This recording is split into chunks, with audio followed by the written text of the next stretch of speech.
Kuni sagantaa abdii dhugaa televiziyoona Elshaadaay waliin ta'uudhaan kan isiniif dhiyaatudha. Nageenyi Waaqayyoo isiniif haa baay'atu akkam jirtu. Har'as gooftaan yeroo nuu kennee sagalee isaatiin walitti haasa'uu, walitti dubbachuudhaaf, wal barsiisuudhaaf, waliin dhaabachuudhaaf yeroo nuu kennee haa ulfaatu.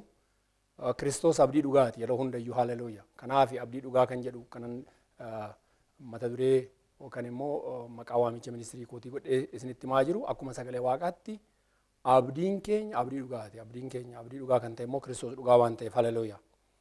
Akkuma kanaan dura irratti mari'achaa turre kutaawwan walitti aanan mari'achaa turre har'as kanatti isinitti dubbachuudhaaf yookaan immoo waliin mari'achuudhaaf deemnu ergaa Efesoon mari'achaa jirra yookaan immoo macaafa Efesoon mari'achaa jirra boqonnaa sadaffaarra jirra.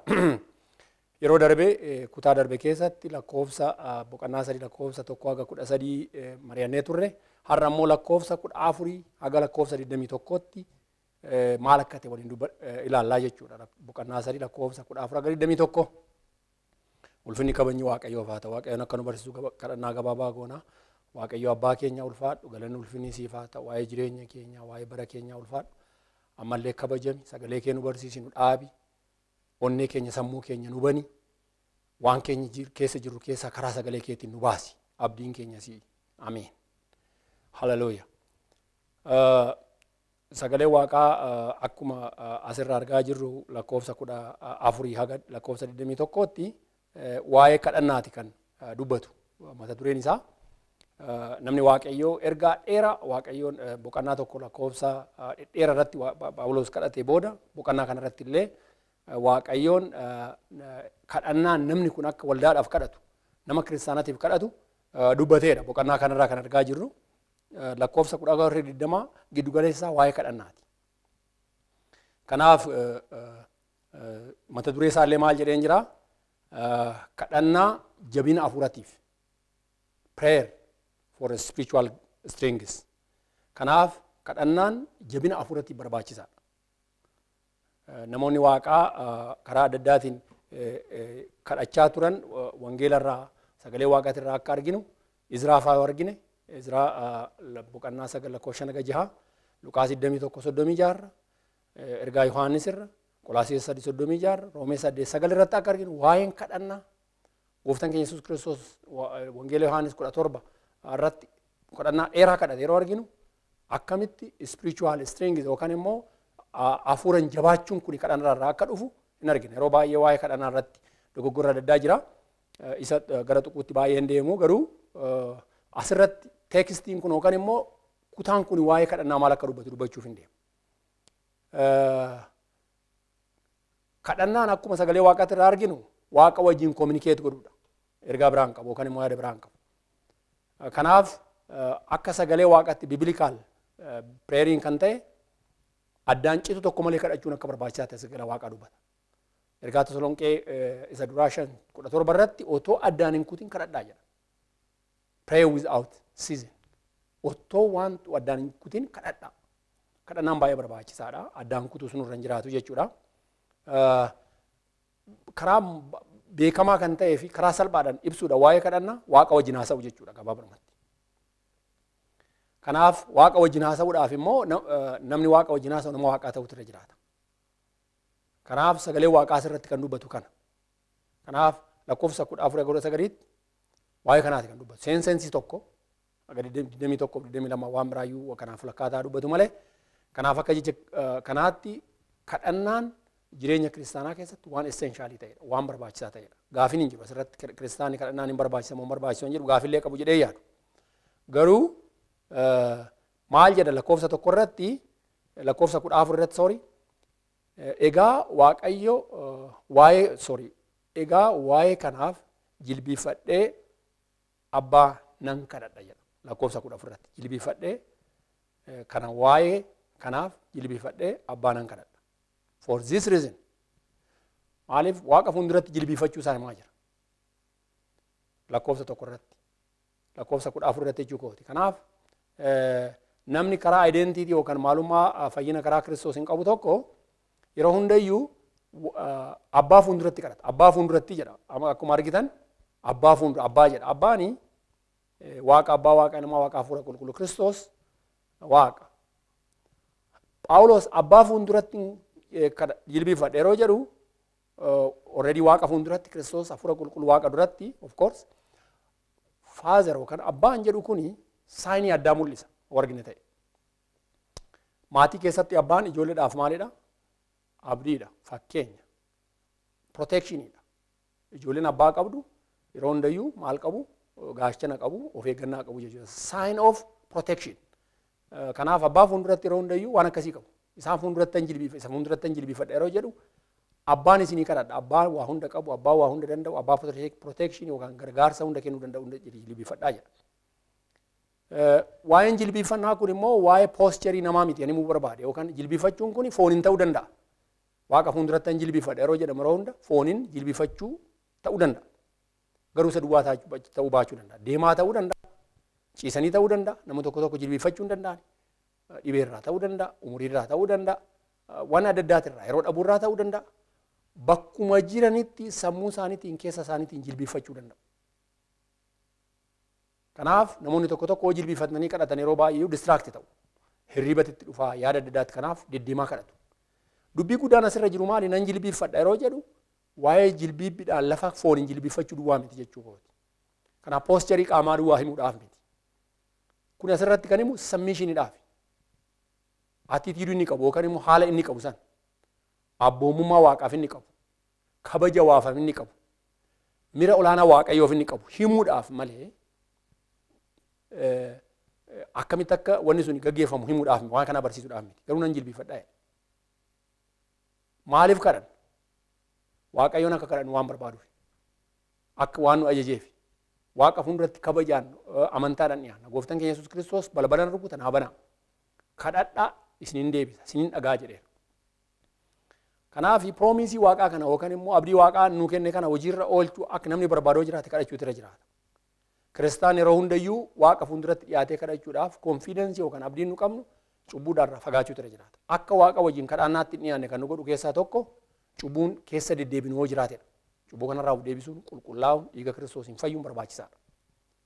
Kanaaf otoo walirraa hin citiniis immoo kadhachuun barbaachisaadha. Asirratti rakkoon jiru maali? Gabaabumatti dubbadhee darbuudhaaf namoonni tokko kadhannaa kootu waa hunda godhaa jedhanii yaadu. Humni kadhannaa keessa jiraa jedhu.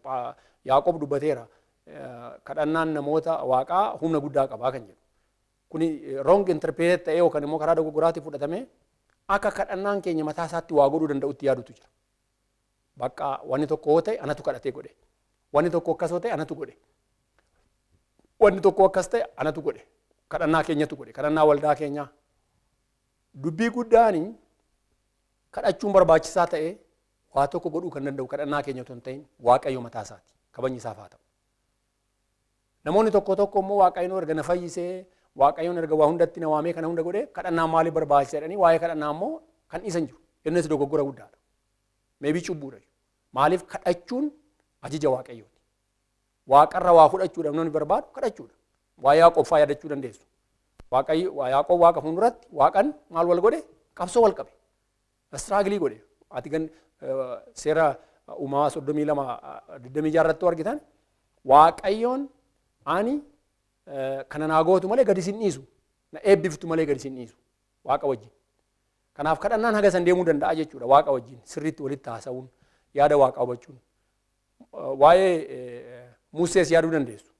Yeroo uummata Israa'el achii baasu akkamitti akka kadhate. Ana maqaa koo jireenya bara baraarraa faaqi malee uummata kana akkasiin godhin jedhee kadhachaa ture. Kadhannaa guddaadha baay'ee dhugaa dubbachuudhaaf.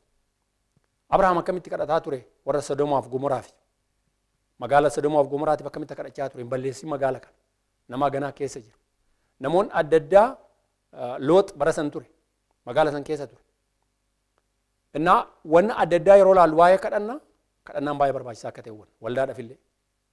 Gooftaan keenya Yesuus Kiristoos yeroo gara Geetsimanii deemu Waaqa fuulduratti gadi jilbifatee kadhate. Maatiyos 26:39 gadi jilbifatee gadi jedhee yeroo dubbiin itti jabaatu yeroo rukuttaan adda addaa dhiiga gannammaan adda addaa darbaman adda addaa akka namaatti irratti baay'atu wanna biraan goone gooftaan keenya gadi jilbifate gara kadhannaatti as deebi'e. Kadhannaan baay'ee jireenya namaa keessatti geeddarumsa guddaa fida. Enerjii guddaa, Waaqa walitti dhufeenya guddaa, araara guddaa, kadhannaan keenya jireenya Waaqaa keessatti, jireenya keenya keessatti, jireenya waldaa keessatti, jireenya maatii keenya keessatti gahee guddaadha qaba. Oksijiinidha kadhannaan kiristaanaaf. Oksijiinii malee jiraachuu akka hin dandeenye yeroo hundayyuu kadhachuun nurra jiraata. Yeroo hunda jechuun sa'a 24 jechuun miti. Of course hojii qabnaa, jireenya adda addaa qabnaa, kana pilaanii goonee waliin kadhannaa, waanis hin kadhannaa, karaa yeroo deemnu kadhannaa. Garuu kadhannaan keenya kadhannaa mistikaal ta'e yookaan ofii isaatii waa tokko godhu otoo hin ta'in Waaqatu waa godha. Garuu Waaqa kanatti immoo sammii of goonee waan adda addaa nyaatarraa illee of qusachuudhaan soomanatti dabaluudhaan kadhachuu dandeenya. Soomanni keenya Waaqa waa godhuuf miti. Ogaa guyyaa 5, guyyaa 20, guyyaa 30, guyyaa 40, ji'a 2, ji'a 3 nyaata akkasiirraan of eegee haganan godhee jedhanii Waaqa irratti krediitii galmeessisuudhaan Waaqa amansiisuuf Waaqa gara nyaachuuf otoo hin ta'in ani kana nyaataaf dhugaatii irraa qusadhe dadhabaadha. Nyaataaf dhugaatii malee dhaabachuu hin danda'u. Ati gooftadha garuu. Ati waa hunda danda'aadha. Wanni inni godhu hundumtuu kabaja keetiif haa ta'u, ulfina keetiif haa ta'u jedhanii Waaqa gad cabsuudha. Waa'een soomanaallee kanuma. Miniingiin isaa gabaabatti. Jaarraa 15ffaa keessa namni Waaqaa Luuter yookaan nama tokko qabaa ture riformeeshinii warra gaggeessan namoota gurguddaa turanii Waaqayyoon isaan waame. Bara san rakkina guddaa ture waldaan yeroo dhaabachuudhaaf istiraagilii godhaa turteedha. Gara riformiitti deebitee riformii taatee waldaan dhaabachuudhaaf. Bara san rakkinni dhalate maali? Biyya Jarmanitti Luuterni kophaasaa hojjechaa ture. Of course namoonni wajjin turanii.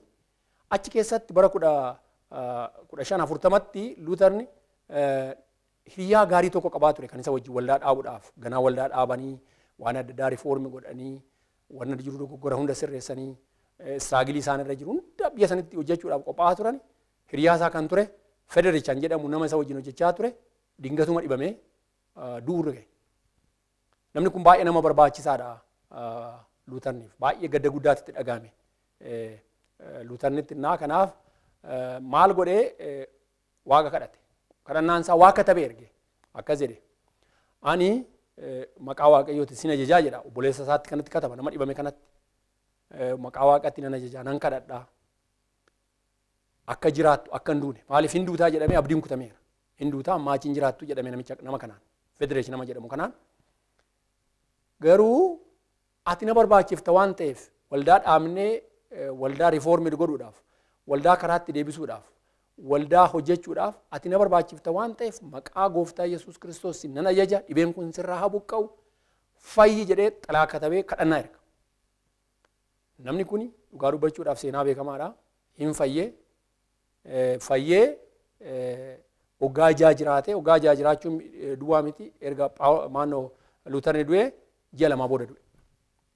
Asirraa maal isinitti himuudha kanan barbaadu kadhannaan baay'ee barbaachisaa akka ta'e kadhannaan barbaachisaadha. Waaqayyoon kadhannaa keenya dhaga. Maaliif abbaa keenya Waaqayyoon? Abbaan keenya koo kadhannaa keenya dhaga. Na kadhadhaa jedhee nu jalaa nama Waaqa'us jedhuu miti. Isin ijoollee keessanii daabboo isin kadhatan, qurxummii isin kadhatan, waan gaarii isin kadhatan dhakaa kennituufi isin cubbamtoonni kana hogootan ani immoo waan qulqulluu waan waa hunda danda'u akkamittan kanan godhu jedhe sagalee Waaqa.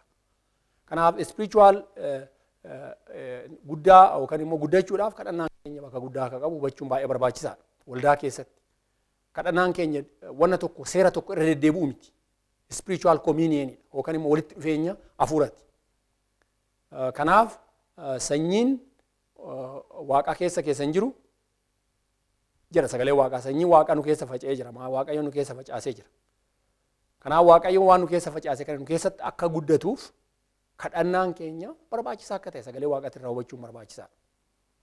Kanaaf namni lafa kanarra jiru namni immoo jireenya kiristaanaa keessatti waan adda addaa keessa waldaa keessa argu kan hubachaa deemuun barbaachisaa. Kanaaf sagalee Waaqaa waa'een kadhannaa keenyaa Phaawulos yeroo dubbatu waa'ee addunyaa kanaa yuunivarsaalizimii waa'ee kanaa dubbachuu isaa miti waa'ee waldaati. Waldaa keessatti kadhannaan barbaachisaadha. Waldaa keessatti namootaaf kadhannaan barbaachisaadha. nama dhibameef kadhannoon barbaachisaa. Waaqayyoon hin fayyisa nama dhibamillee of course. Ani mataa kootiin foon hin fayyee jira kadhannaarraa kan ka'e. Waaqayyootu na fayyise hojii kan hojjete Waaqa. Waaqayyoon galanni ulfinni isaaf haa ta'u kabajni isaaf haa ta'u kan kana godhe Waaqa. Kanaaf Waaqayyoon foon namaallee lubbuu namaallee jireenya namaallee Waaqa fayyisu kadhachuu dandeenya. Foon namaatiif kadhachuu dandeenya akka fayyan. Rakkina diinagdee namni qabuuf kadhachuu dandeenya. Waaqayyoon kanallee diinagdee nama han biyyaa hin fayyisa. Waldaa keessatti rakkoo arginu kadhachuu dandeenya. Waaqayyoon kanallee hin fayyisa.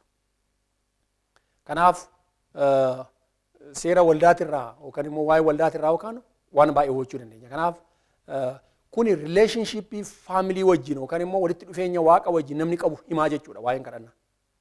Kanaaf gadi of qabnee Waaqa fuulduratti yeroo dhiyaannu kana hubanna. Kanaaf kana yeroo barsiisu dubbatu waa'ee farra Kiristoos kan ta'e antikiraayistii kan ta'e liberaalizim, universalism, new age warroon akkasii kana reject godhuu nurra jiraata. Guyyaa tokko nama waa'ee Jehovah's Witness ragaa baana jedhanii karaarra deddeeman wajjin wal argine walitti haasa'aa turre. Teenyee akka haasofnu gaafadhe teenyee wajjin haasofne mana seennee haasofne ol seenaa shaayii dhunnee teenyee haasofna jenne. Waan adda addaan gaafadhe walitti aga tokko erga dubbannee booda maal laan jedhanii kana si deebisuu hin dandeenyu nama finnee dhumna torban jedhanii deemanii jarrillee hin deebinee jechuudha. Maal sinitti bu'uun barbaada wani nu barsiifnu kuni waan addunyaa kanaaf ta'u iyyuu haa ta'u malee karaa sirrii ta'een akka deemu kadhannaanis barbaachisaadha hubannaan illee baay'ee barbaachisaadha. Kanaaf sagalee Waaqaa waa'ee kanaa kan dubbatu kuni hagam akka seena qabeessa akka ta'e hagam akka gadi fageenya qabu kanarraa hubachuu dandeenya. Waa'ee namummaa keessanii isa keessa immoo abbaadhaan akka keessi keessan jabaatu nan kadhadhaa'edha. Keessi keessan akka jabaatu hafuurri isaatti akka guddattan akka jabaattan isiniifan kadhadhaa'edha Phaawulos. Kanaafuu nan kadhadha. Lakkoofsa 16 argitu yoo ta'e isiniifan nan kadhadha. Maaliif jara kanaaf kadhachuudhaaf baay'ee kan barbaadu akka isaan guddatan akka isaan jijjiiraman. Kanaaf yeroo hundayyuu hafuuran guddachuudhaaf kadhachuun baay'ee barbaachisaadha. Namoonni nu ol jiran nu kadhachuun barbaachisaadha. Namoonni wajjin jiru kadhachuun barbaachisaadha. Kanaaf akkaataa qabeenyaa fi badhaadhummaa isaa kanaan immoo kadhachuun barbaachisaadha. Isaaf galata galchuudhaan. Kanaaf kun immoo daangaa hin qabu. Sagalee Waaqaa akka dubbatu kuni daangaa hin qabu. Kanaaf wanna akkana isin hin jedhe wanna barbaanneef kadhachuu dandeenya. Namoota barbaanneef kadhachuu dandeenya. Karoora irratti qabannee kadhachuu dandeenya. Kanaaf hunda caalaa yeroo baay'ee kadhannaan keenya waa'ee maateeriyaalii duwwaa ta'uu irra hin jiraatu. Asirratti kana dubbachuun baay'ee barbaachisaa ta'a. Waa'ee maateeriyaalii duwwaa kadhachuu. Waa'ee maateeriyaalii kadhachuun barbaachisaadha. Garuu isa duwwaa kadhachuun isaan galateeffachuun duwwaa barbaachisaa miti. Waa'ee hafuuraan guddachuu. Spiritual growth jiraachuu akka irra jiraatu. Hafuuraan guddachuu, understand godhuu, kanaan nama tajaajilu, kanaan addunyaa irratti influence fiduu. Biyya keenya keessatti namni waa'ee influence baruu barbaadu yoo jiraate waldaan akka kana fiddu godhuun baay'ee barbaachisaadha. Waldaan fayyina biyya tokkootiif gahee guddaa taphatti. Maybe key role. Addunyaan gara dukkana keessa jira. Addunyaa dukkana keessa jiru kana gara ifaatti fiduu kan danda'u. Diinagdeedhaan, araaraan fayyina guddaa fiduu kan danda'u wangeela duwwaa. Kanaaf wangeela lallabuudhaaf akkaataa kanaan deemuun baay'ee barbaachisaadha. Kanaaf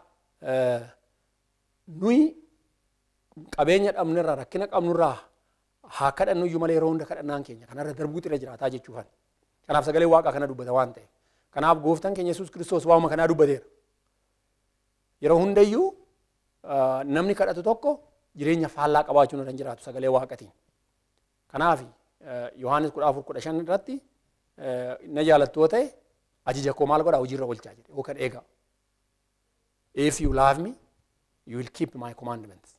Waaqayyoon hin jaalanna yoo ta'e gooftaa Yesuus Kiristoos hin jaalanna yoo ta'e isaanitti maa ture na jaalattu yoo ta'e hojiirra oolchaa jedhe. Kanaaf namni Waaqa jaalatu, namni ilma isaa gooftaa Yesuus Kiristoos jaalatu ajaja isaa yaada isaa hojiirra oolchuudhaaf dizaayirii yookaan fedhii akkasii qabaachuun irra jiraata. Kanaaf nuyi Waaqayyoon kana nama xiqqaadhaaf reserve godheen keenya nama hundaaf available kan godhe. Kanatti fayyadamuudhaaf ittiin guddachuudhaaf discipleship adda addaa hojjechuudhaaf jireenya kiristaanaa keessatti kadhannaan barbaachisa. Kanaaf sammuudhaan illee geeddaramuudhaaf jechuudha. Kanaaf hubannaan keenya illee jijjiiramuudhaaf. Waaqayyoon keessa keenya akka jijjiiru, onnee keenya akka jijjiiru, bara keenya akka jijjiiru, ijoollee keenya akka jijjiiru kadhannaan barbaachisaadha. Inni argitu yoo ta'e lafa addunyaa irratti namoonni baay'ee rakkina ta'aa jira. Biyyoota hin guddanne jedhan keessatti waraanni hafuura irratti yookaan waldaa irratti godhamaa jiru almost waraana cimaadha. Waldaa baay'ee dadhabsiiseera bakka biyya akka Awurooppaa fa'aa almost dadhabsiisee balleessaa jira. Biyyoota adda addaas akkasuma biyya Ameerikaa ta'uu biyya Eeshiyaa Afrikaa keessa biyya keenya illee olaalle fiizikalii waldaan namaan baay'attee garuu stringin ishii dadhabaadha. Namaan baay'atte malee guddinni hafuuraa guddinni kadhannaa baay'ee rakkata. Amma waldaa keessatti namni namaa kadhatu hin jiru. Waldaa keessatti namoonni kadhannaa yeroo irraan cinne nama fuulduratti waaqa fuulduratti dhiyaatan baay'een jiran. Kanaaf kuni baay'ee barbaachisaadha. Waaqayyoon kanaaf ajaja kana kan kenne kan ammoo cabsuu yookaan akeeka diinaa kan hambisuu kan dandeenyu inni tokko komponentii yookaan elementii guddaan tokko akka sagalee waaqatti kadhannaa ta'udha. Kana ogoonidha kadhannaan keenya waaqa biratti hubannaadhaan akka sagalee waaqatti kan ta'e kadhannaan keenya keessi keenya kan jijjiiramu kan guddatu kan badhaadhu kan gammadu akka sagalee waaqatti kadhannaa ta'e. Kun immoo waaqaaf ajajamuudhaan obbee godhuun otoo hin ta'in waaqayyo obbee godhuudhaan waaqa ajajamuudhaan karaa inni nu kaa'e akka Galaatiyaa 5:16-17 hojiin foonii yookaan fireen foonii kana fireen hafuuraa kana akka jedhamee addaan bahamee kaa'ame fireen hafuuraa jireenya keenyarraa jaalalli obsi waan hundi baay'ee waan gaariin kun jireenya keenyarraa reflected ta'uutu irra jiraata. Kun immoo sagalee waaqaatiin yeroo goddannuudha. Qolaasiyos 3:16 irratti maal jedhaa? Beekumsa Kiristoositiin sammuun keessa maal haa ta'u haa guddatu. Namni nyaata argachuutu irra jiraata. Nourishment. Daa'ima hoo qabaanne daa'imni keenya nyaata argattee guddachuutu irra jiraata. Daa'imni nyaata qabduun guddatti. Hoo guddachuu baatte mana yaalaa geessina. Kanaaf nyaata daayitii sirrii ta'e akka nyaatu hakimiin nutti himaa waan dandeenyu goona ofirraa illee hambifnee nyaachifnaa jechuudha. Akkuma kana sagalee waaqaa daayitii sirrii ta'e barumsas qajeelloo sirrii hin ta'e namni hin argatin hin guddatu. Kanaaf akkuma dhalateetti du'uu danda'a. Baay'ee nama gaddisiisa kun namni otoo dhalatee hin guddatiin du'uunsa. Daa'imni xiqqoon otoo dhalatee guddatee waasiin argina duutu garaa nama nyaata. Namni dulloomee illee du'e aga tokko waa raawwatee of course gara nyaattoon jira haga hunda miti. Akkuma kana namnis hafuuraan dhalatee born again ta'e waldaa keessatti dabalame otoo yeroo hunda waldaa jeequ yeroo hunda waa'ee daa'imaa otoo haasa'u waggaa 40 waggaa 30 waggaa 20 yeroo ture akkanumatti lafa kanarraa darbu nama gaddisiisa. Kanaaf hafuuraan guddachuuf sagalee waaqaa nyaachuun barbaachisaadha. Kanaaf spiritual stringis yookaan growing kun dhufuu kan danda'u sagalee waaqatiin akka gammanullee kan nu godhu achirraa kan dhufuudha. Qabbana tasgabbii akka gabii akka qabaannu nu godha sagalee waaqa. Gabii yeroo baay'ee kiristaanii gabii dhabnee rakkan. Nama tokkotu natti haasa'aa ture.